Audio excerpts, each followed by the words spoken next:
Buenos días. Ahora sí. Bueno, muy buenos días a todos.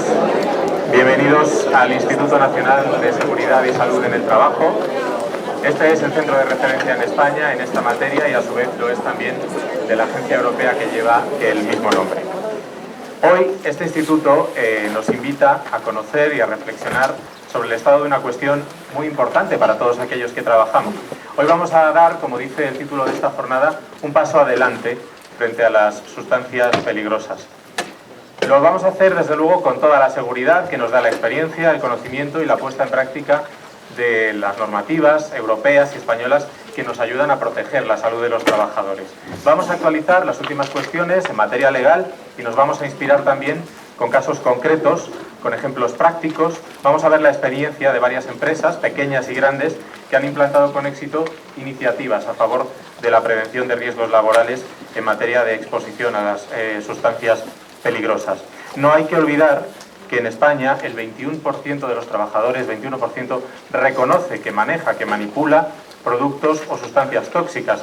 Luego veremos si existe un porcentaje de trabajadores que no saben o no son conscientes de los peligros que tiene su puesto de trabajo. ¿Cómo hacemos frente a los problemas que plantea esta cuestión desde las instituciones, desde los interlocutores sociales, las empresas y los propios trabajadores? Vamos a empezar a dar respuesta a estos interrogantes con el director del Instituto Nacional de Seguridad y Salud en el Trabajo, Javier Pinilla. Adelante, Javier.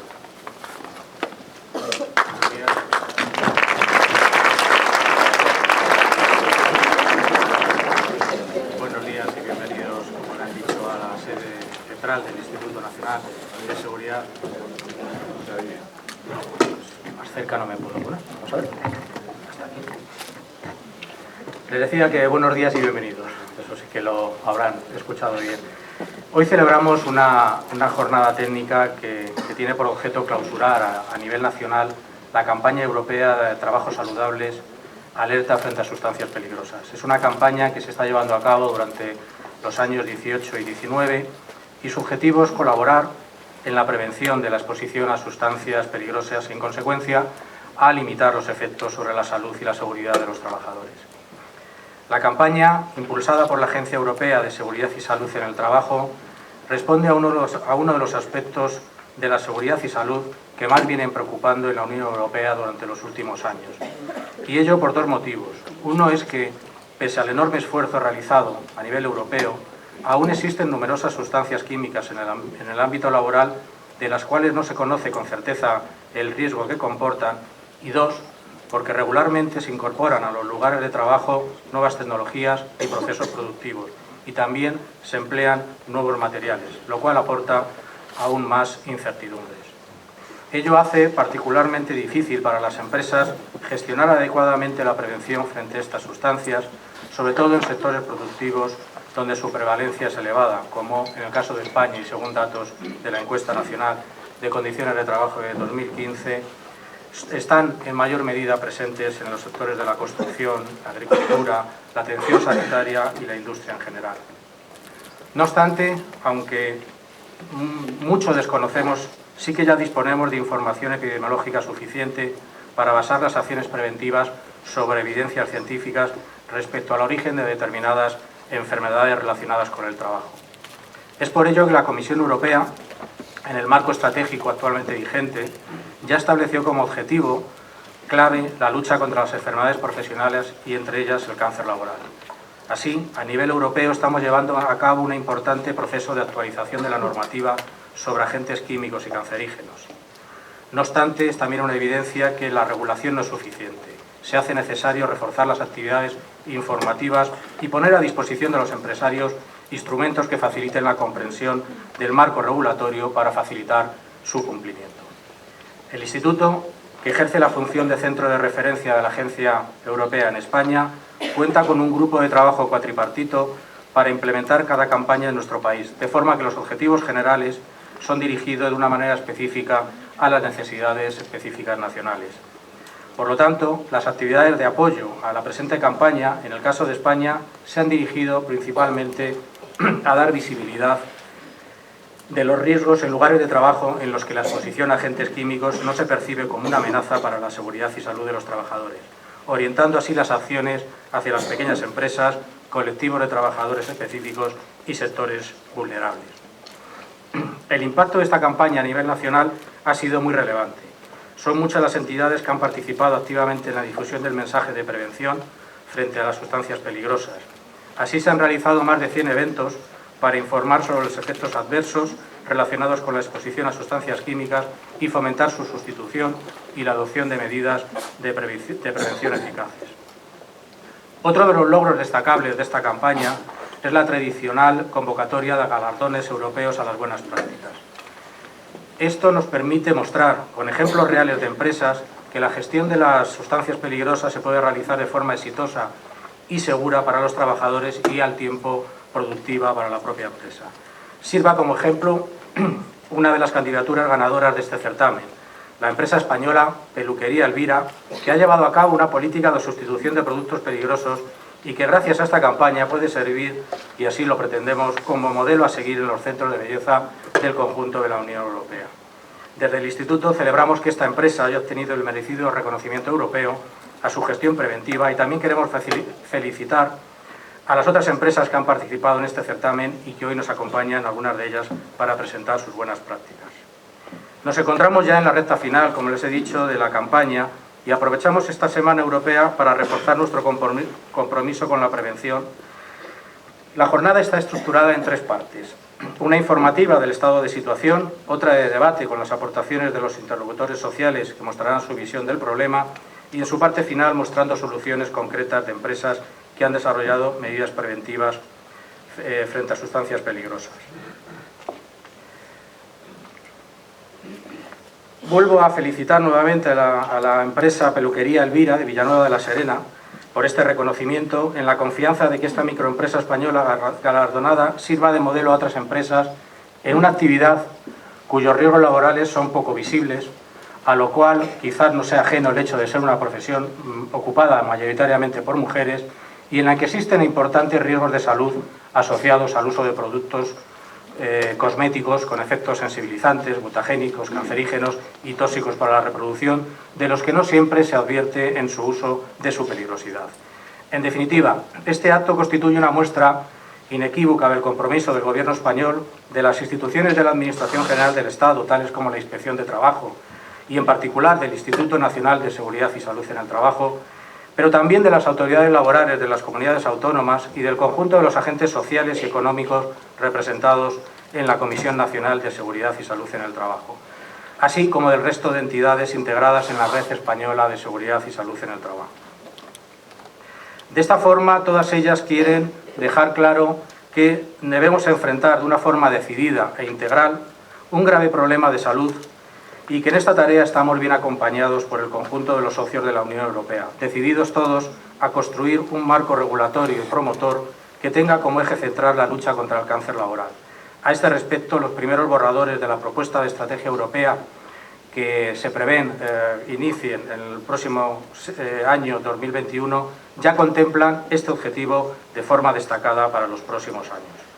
Por último, simplemente informarles que en las bolsas de documentación que les han entregado hemos incluido, como cada año, un número monográfico de nuestra revista Seguridad y Salud en el Trabajo dedicado al tema que nos ocupa de la Semana Europea. En esta ocasión, al tratarse del número 100 de la revista, un número muy redondo, quiero dirigir unas palabras de agradecimiento a cuantas personas han hecho posible que esta revista siga siendo un canal de información riguroso sobre la seguridad y salud en el trabajo en España.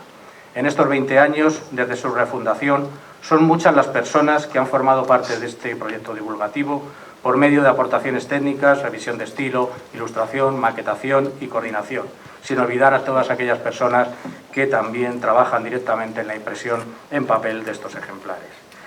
Sin más, muchas gracias a todos ellos, y a ustedes mi deseo de que las ponencias y debates que se van a desarrollar a continuación les sean provechosas en su labor diaria. Gracias.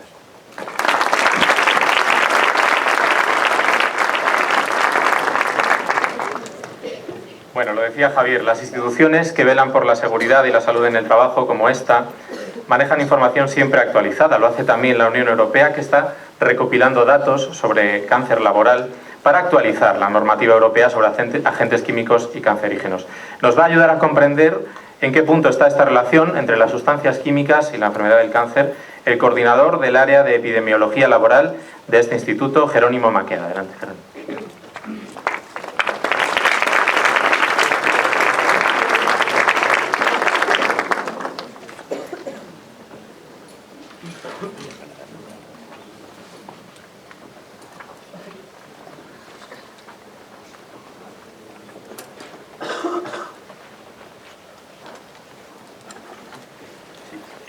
Buenos días, director.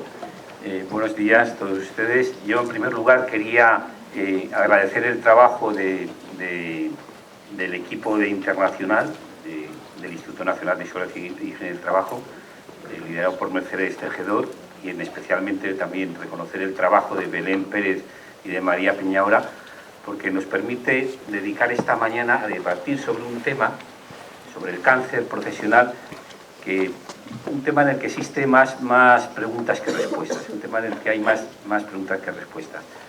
Debatir sobre el cáncer ocupacional, sobre el cáncer profesional, yo pienso que es un debate incómodo. Incómodo en el sentido que debatir de cualquier tarea no resuelta resulta también incómodo.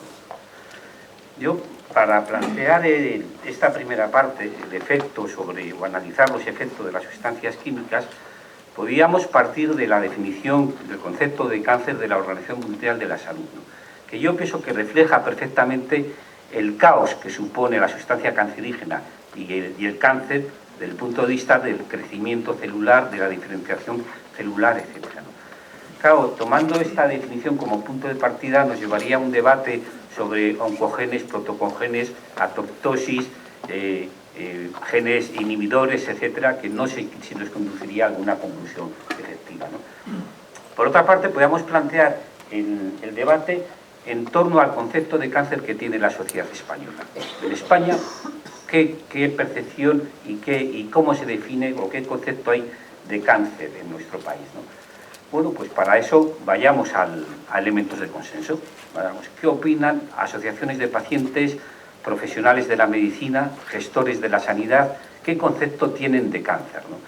Y para eso está esta publicación de la Estrategia en Cáncer del Sistema Nacional de Salud, que es un documento referente. Si en algún momento tuviéramos que redactar una estrategia sobre cáncer profesional en España, este sería un documento de consulta obligada, ¿no? Y cómo ese consenso en cuanto al concepto de cáncer, ¿en qué se concreta, ¿no? Pues en 3 puntos, se concreta en 3 puntos, ¿no? Pero básicamente estos 3 puntos tienen un hilo común, y es que el diagnóstico de cáncer anula el proyecto de vida. Un diagnóstico de cáncer anula el proyecto, la ilusión que tenemos de cara a un futuro, tanto en la persona como en su entorno, y el objetivo se convierte en la lucha contra la enfermedad, tanto a nivel físico, mental, como a nivel incluso bioquímico. El organismo se prepara para luchar contra el cáncer. Quiebra el entorno familiar, todo el entorno familiar se somete al régimen diagnóstico y terapéutico del cáncer, ¿no? Bueno, pues ese es el concepto de cáncer, ese es el impacto real con lo que ello deriva, a nivel de costes, a nivel de costes personales, costes económicos, etcétera, ¿no? Bueno, pero además la situación del cáncer es una situación que está creciendo, o sea, va a ser más habitual en el entorno del trabajo. Y estoy hablando del cáncer como enfermedad, ¿no? El informe de la Sociedad Española de Oncología Médica de 2019 hace esta previsión.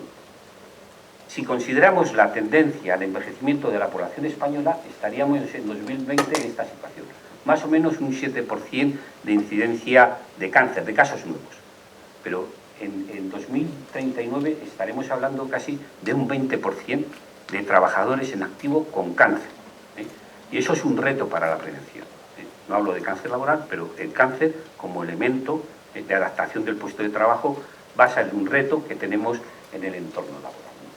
Si aterrizamos en el cáncer profesional, tenemos este estudio de Yuka Takala, anterior director de la Agencia Europea, en el que determina que una de cada 2 muertes de causa laboral en población trabajadora se produce por cáncer profesional, se produce por cáncer. Eso da la magnitud de la gravedad del tema y, en cierto modo, a veces la invisibilidad del tema real en políticas preventivas reales, ¿no? Tenemos una carta a favor, ¿sí? Y es que el cáncer es prevenible. Esa es la gran baza que tenemos a favor de la lucha contra el cáncer. Y la acción preventiva, el elemento clave para una acción preventiva eficiente es conocer la enfermedad, conocer en detalle la enfermedad, ¿no? Y eso implica conocer aquellos estados de salud que previenen en el desarrollo del cáncer, aquellos agentes que producen o que incrementan el riesgo de cáncer, aquellos periodos de inducción, de latencia, etc., ¿no? Y bueno, este es el panel de juego, ¿no? Como ven, la actuación preventiva eficiente es romper esta historia del cáncer en la manera más precoz posible. Y el punto más precoz posible de ruptura es la exposición a factores de riesgo. Yo pienso que eso hace que realmente lo más importante de esta mañana sea la intervención que va a tener Virginia. Bueno, continuamos. Tenemos, en este terreno hay dos estrategias diferentes. La primera estrategia de abordaje del cáncer es la primera sección, hasta que llegamos prácticamente al cuadro clínico. La estrategia en esta sección, en esta parte de la historia, es la prevención. Hay que retrasar el desarrollo de esas etapas. En la segunda parte de este panel de juego es al revés. Tenemos que acelerar los procesos de tratamiento precoz, de recuperación temprana y de incorporación temprana al puesto de trabajo, ¿no? Bueno, vamos a centrar el tema una vez ya que se ha producido una exposición. ¿Qué pasa una vez que se produce la exposición al cancerígeno? Nos quedan solamente pocas herramientas. Una herramienta es la vigilancia, el diagnóstico precoz. Es lo que nos queda, ¿no? Bueno, ¿y qué hacemos? ¿Qué es la vigilancia? Bueno, pues si queremos definir la vigilancia, vayamos a los expertos. Y ¿qué mejor expertos que la Red Española, la Red Nacional de Vigilancia Epidemiológica? Y define la vigilancia como información para la acción, y lo comentaba el director en su intervención. Es necesario tener información y evidencia para poder intervenir eficientemente, ¿no? Pero, ¿qué es eso? ¿Qué hay detrás de la información? ¿De qué depende la información? Hay tres elementos básicos en la información. Por una parte, la población, el conocimiento de la población destinataria. Segundo elemento, el suceso. ¿Qué suceso tenemos que controlar o vigilar? Y el tercera acción, el tercer elemento, el procedimiento. ¿Cómo vamos a vigilar, ¿no? Además, estos tres elementos se vinculan en una relación matemática que sería la siguiente, ¿eh? De tal manera que el conocimiento cero de la población invalida un sistema de vigilancia. El conocimiento cero sobre el suceso a vigilar invalida el procedimiento de vigilancia, ¿no? Vamos a despejar brevemente cada uno de estos elementos. La población.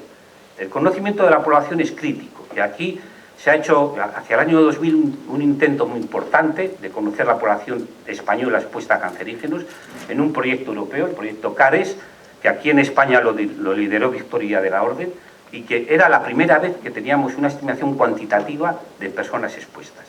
Pero era una estimación. Hoy por hoy tenemos una herramienta muy potente. Cualquier epidemiólogo daría, yo no sé, pues quizás un tercio de su vida por tener eso, por tener obligación, de tener una lista actualizada de expuestos, de valores de exposición, una base de datos de 40 años de historia clínica, ¿no? Es crítico, ¿no?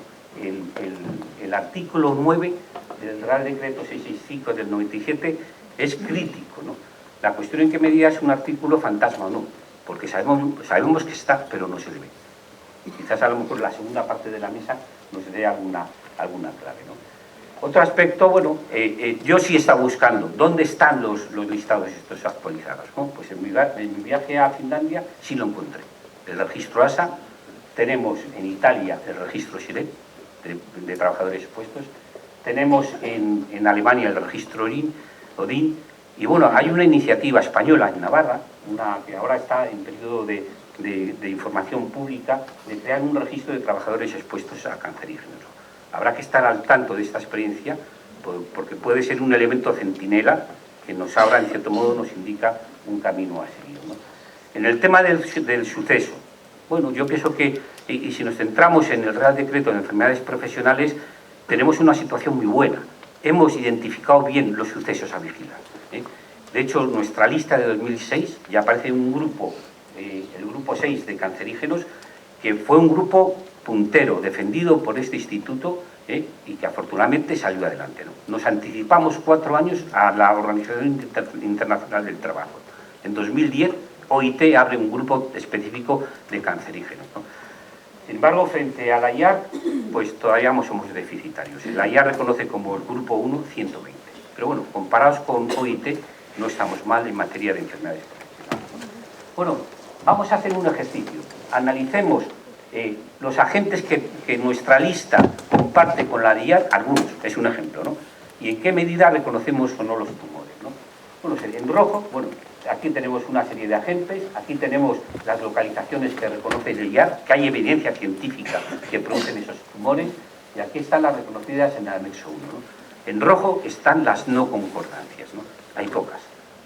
Realmente partimos de un control o un conocimiento del suceso, una identificación del suceso más o menos aceptable, ¿no? Y el siguiente apartado es el procedimiento, el último elemento de esa ecuación, ¿no? Bueno, tenemos el CEPROS. El CEPROS, en mi opinión, es un sistema de información robusto, ¿no? Es bueno en el diseño, pero en cierto modo fracasa en la ejecución, ¿eh? Y sobre todo en aquellos cuadros, en aquellas enfermedades donde los periodos de latencia son muy largos. Puede ser muy eficiente en asma o en una dermatosis alérgica, en un eczema alérgico de contacto, o en una alveolitis alérgica extrínseca, pero no es bueno cuando hablamos de cáncer, por los grandes periodos de latencia. Y eso lo comentamos hace 17 años. Comparamos una estrategia epidemiológica de sucesos centinela con respecto al sistema de notificación reglado de entonces, con una ratio de cada 2 tumores, cada 2 mesoteliomas identificados en el sistema, la red de vigilancia identificaba 5. Por cada 2 mesoteliomas se identificaban 5, ¿no? Bueno, ahí se ve la rentabilidad que otros sistemas tienen para visibilizar el cáncer, ¿no? Pero eso se ha vuelto a demostrar ahora. El programa EVASCAP del Principado de Asturias, frente a 69 tumores que se registra a nivel del Estado, solamente en Asturias se identificaron 115 para el mismo periodo. Hay que buscar alternativas de vigilancia epidemiológica en el control del cáncer profesional. Y nos queda por último el diagnóstico precoz. El diagnóstico precoz del cáncer se basa fundamentalmente en imagen, el diagnóstico por imagen. Cuando hay una imagen de cáncer, el cáncer ya está. Luego tenemos que buscar herramientas más precoces, tenemos que buscar herramientas que vayan a detectar los efectos biológicos. Bueno, no obstante, el diagnóstico por imagen se va mejorando. Hay un estudio americano, es un estudio de corte de diagnóstico precoz de cáncer de pulmón, en que utilizan la tomografía de bajas dosis de radiación, incrementando la supervivencia de aquellos tumores diagnosticados con este sistema de screening. Eso se replica en Europa, se hace la corte Nelson, y resultados similares. Y se aplica al ámbito del mesotelioma también con diagnóstico de supervivencia más altos que los procedimientos habituales de diagnóstico, ¿no? Pero tenemos que caminar hacia estadios anteriores de la historia natural, hacia identificar efectos biológicos. Y ahí tenemos los indicadores, las tecnologías ómicas. Las tecnologías ómicas en la acción estratégica en salud para este año han sido prioritarias en investigación biomédica.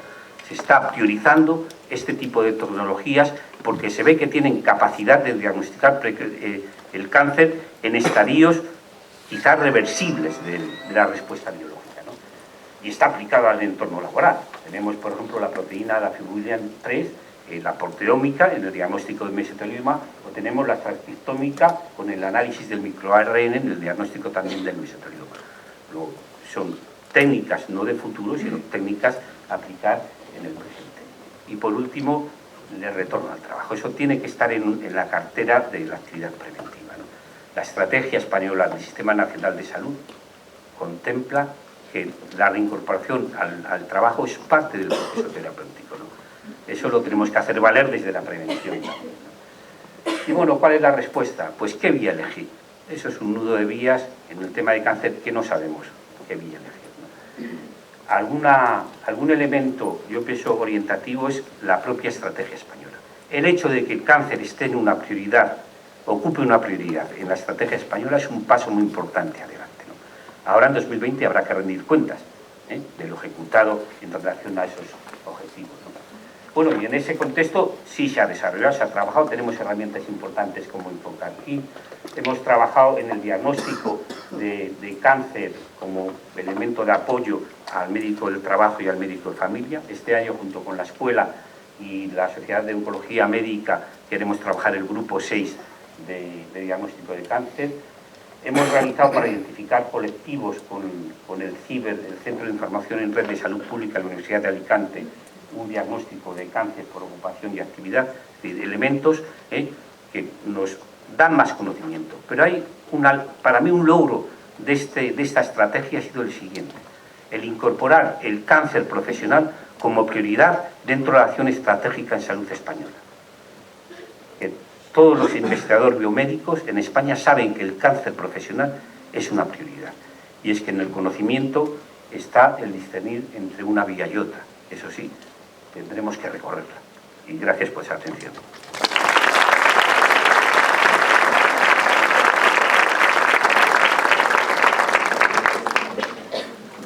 Bueno, pues muchas gracias, Jerónimo.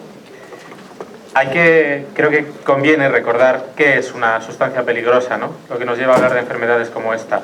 Es un elemento sólido, líquido o gaseoso que puede afectar a la seguridad o a la salud de los trabajadores, así se define. Que se inhala, que entra en contacto con la piel, que se ingiere y que puede dar lugar a problemas de salud tan graves como, por ejemplo, el cáncer, pero también hay enfermedades respiratorias, daños en órganos, irritaciones y enfermedades de la piel. Vamos a actualizar la información sobre estos agentes químicos y cancerígenos con la ayuda de la directora del Departamento de Higiene Industrial del Centro Nacional de Nuevas Tecnologías, con Virginia Gálvez.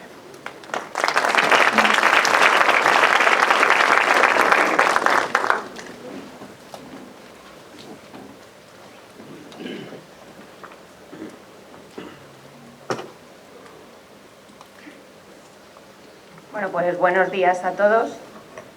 Yo creo que Jerónimo ha hecho una introducción perfecta al problema al que nos enfrentamos y que debe ser una prioridad para todos. De hecho, la Agencia Europea de Seguridad y Salud en el Trabajo así lo ha considerado y por eso estamos hoy hablando aquí de este tema, para darle un poco más de visibilidad. ¿Por qué se ha elegido este tema? Pues porque el cáncer es la principal causa de muerte relacionada con el trabajo en Europa, seguida de las enfermedades cardiovasculares. Al año, unas 100.000 personas mueren por causas relacionadas con el cáncer relacionado con el trabajo, y la Comisión Europea lo ha considerado como una de sus prioridades. En este sentido, ha realizado una serie de iniciativas que vamos a ir viendo a lo largo de esta charla. ¿Y qué podemos hacer para reducir esa exposición laboral a los agentes químicos cancerígenos? Pues en primer lugar, una modificación normativa, porque sin una legislación más estricta, la implicación de las empresas muchas veces no es la esperable. Pero la legislación es importante, pero no es suficiente. Además, tenemos que informar y sensibilizar tanto a los trabajadores como a los empresarios de los riesgos a los que están expuestos y de las consecuencias que puede llevar esa exposición a esos riesgos, porque muchas veces no saben que están trabajando con estos agentes. Y si no sabemos que tenemos un problema, pues difícilmente vamos a poder tomar soluciones para poder controlarlo o solucionarlo. Pero además tenemos que dar herramientas y soluciones para que sea posible ese control o esa reducción de la exposición a los agentes cancerígenos en el lugar de trabajo. La Comisión Europea, como he dicho, ha fijado como una de sus prioridades la reducción del cáncer laboral, y en este sentido ha realizado una serie de iniciativas, como es la modificación normativa y en concreto la modificación de la Directiva de Agentes Cancerígenos o Mutágenos. Esta modificación ha tenido lugar en distintos bloques. En un primer bloque, en el 2017, finales del 2017, publicó la primera modificación de la directiva, en la Directiva 2017/2398, y a lo largo del 2019 ha ido publicando otras dos modificaciones de esta directiva.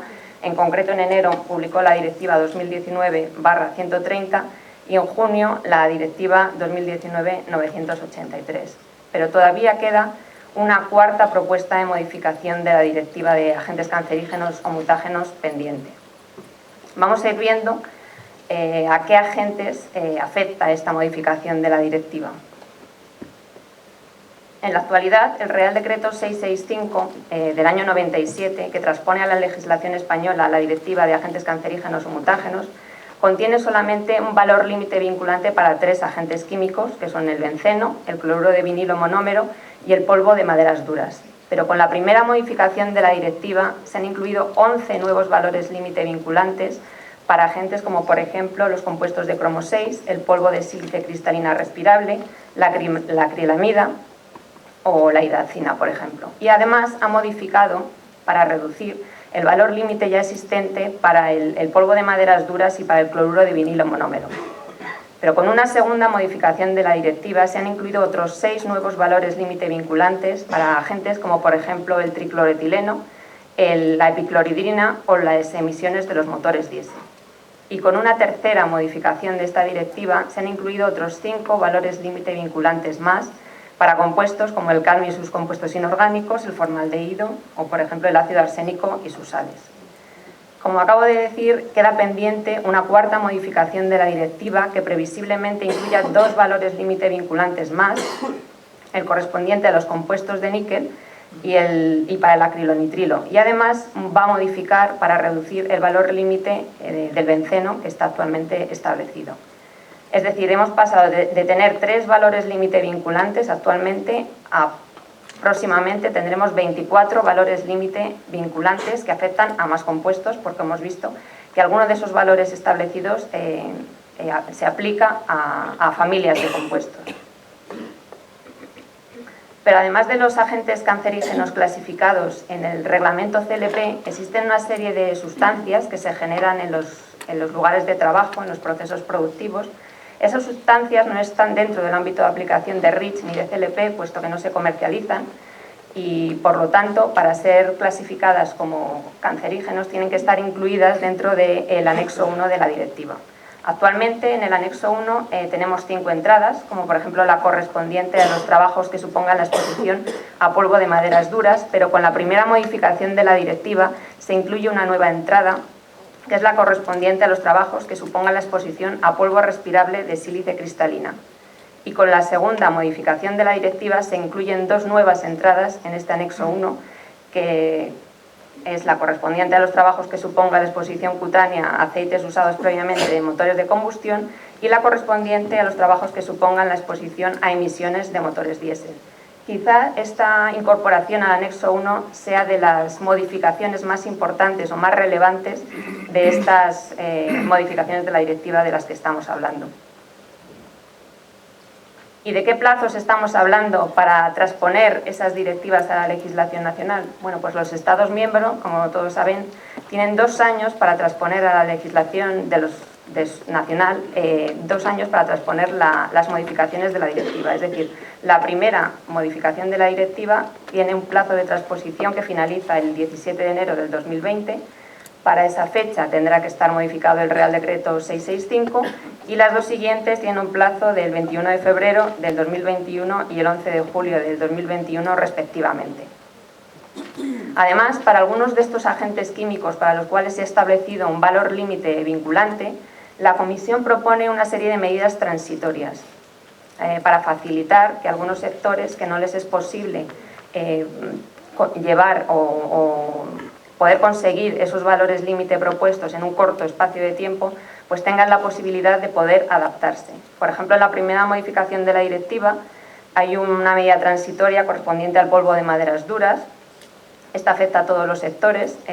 Estos sectores podrán aplicar un valor límite de 3 miligramos metro cúbico, hasta el momento era 5, ahora pasa a 3, hasta el 17 de enero del 2023, a partir de esa fecha se tendrá que aplicar un valor límite de 2 miligramos metro cúbico. Y en la segunda modificación de la directiva también se incluye una medida transitoria para las emisiones de motores diésel, para los cuales el valor límite de 0,05 que propone la directiva se tendrá que aplicar a partir del 21 de febrero del 2023, excepto para el sector de la minería subterránea y la construcción de túneles, que tendrán 3 años más para tener que aplicar obligatoriamente ese valor.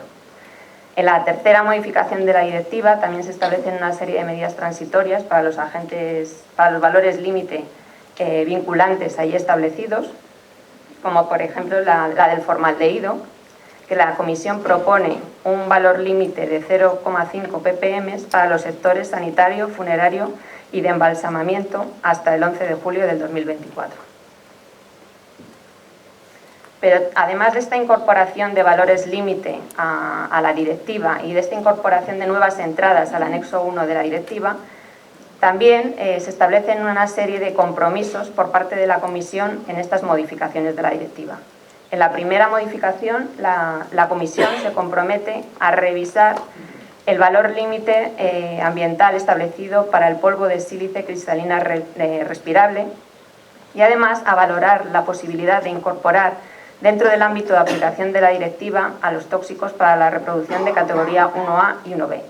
Y en la tercera modificación de la directiva, la Comisión se ha comprometido a evaluar la posibilidad de incluir un valor límite biológico vinculante para el cadmio y sus compuestos como complemento al valor límite ambiental establecido en esa modificación de la directiva.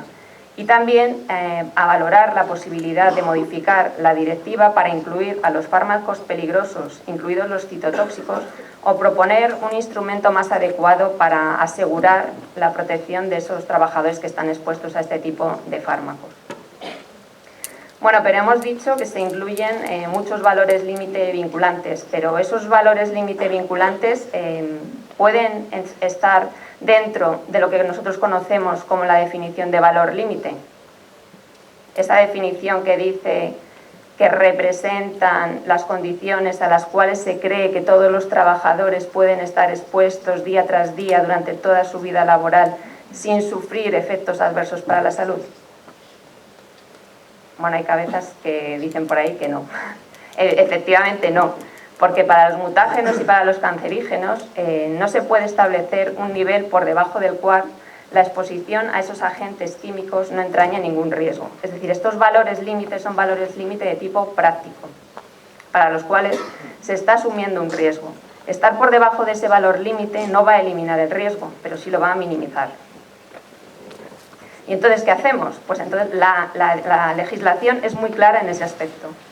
Si existe riesgo de exposición a agentes cancerígenos o mutágenos, lo primero que hay que hacer es sustituir el agente químico peligroso por uno que no lo sea.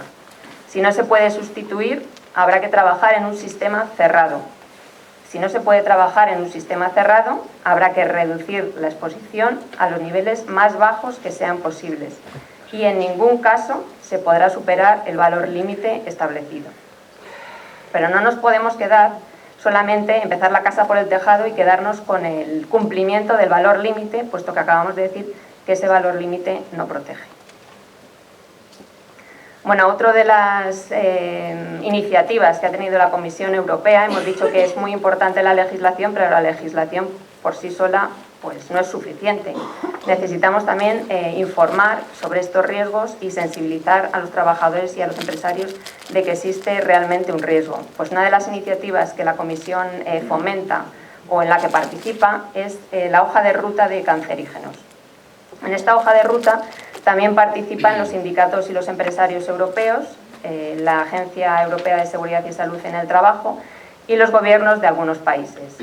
¿En qué consiste esta iniciativa? Pues lo que quieren hacer es sensibilizar y dar información sobre los riesgos de estos agentes químicos, y lo que han hecho es publicar una serie de fichas, hasta el momento 18 fichas, correspondientes a los agentes químicos que están en la pantalla, casi todos ellos incluidos dentro de las modificaciones de la directiva que acabamos de hablar, y para cada una de esas fichas, en cada una de esas fichas podemos encontrar información sobre dónde se puede dar la exposición a esos agentes químicos, qué riesgo conlleva esa exposición y qué medidas preventivas o de control se pueden aplicar para evitarlos.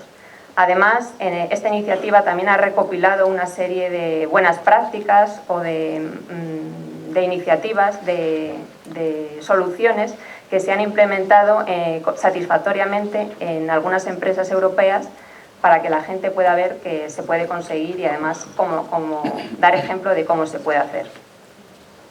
Bueno, y a modo de resumen, ya como conclusión, decir que la legislación en Europa actualmente es muy sólida, pero necesitamos cumplir esa legislación para poder prevenir el cáncer laboral.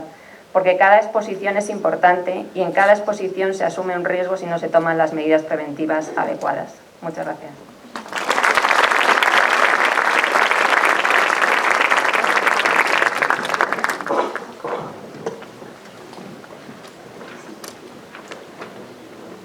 Bueno, pues muchas gracias a los tres. Vamos a pasar al siguiente punto de la jornada, así que invito a la mesa, por favor, a los representantes de los interlocutores sociales.